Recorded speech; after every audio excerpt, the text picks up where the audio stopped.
Blessed day sa inyong lahat mga kapatid. Tayo ngayon na sa araw ng Huwebes, February 13, 2025.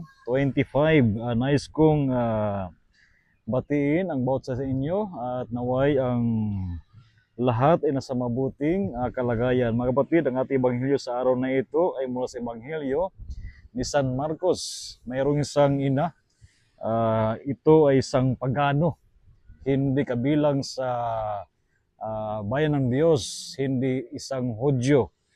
Subalit siya ay naglakas ng loob na lumapit kay Jesus sapagkat ang kanyang anak ay naalihan ng demonyo. Kaya sabi ng babae na pagalingin ang kanyang anak na maging malaya. She begged him to drive the demon out of her daughter.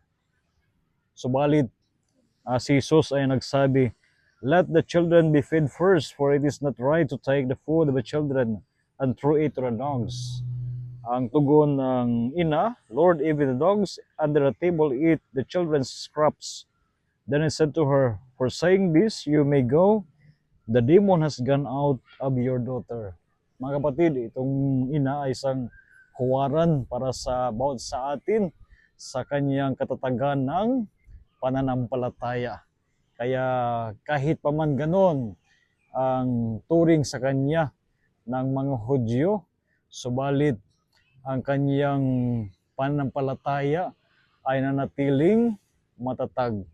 Kaya sabi ni Jesus na sapagkat siya nananampalataya, makamit niya ang kanyang hinihingi. Kaya ang kanyang anak ay naging malaya. She was being freed from the evil spirits. So may this mother may serve an example for each one of us. Naway anuman ang mga sagabal sa buhay natin, na kung sa minsan tayo pinanginaan ng ating panampalataya, naway patuloy tayong kumapit at manalig sa ating Panginoon. So again, a blessed day sa inyong lahat at naway pagpalaki sa Panginoon sa araw na ito. And of course, rest assured of my prayers, and I invite you to be part of this social media apostolate by sharing this video. Maraming salamat po sa inyong lahat. Again, a blessed day.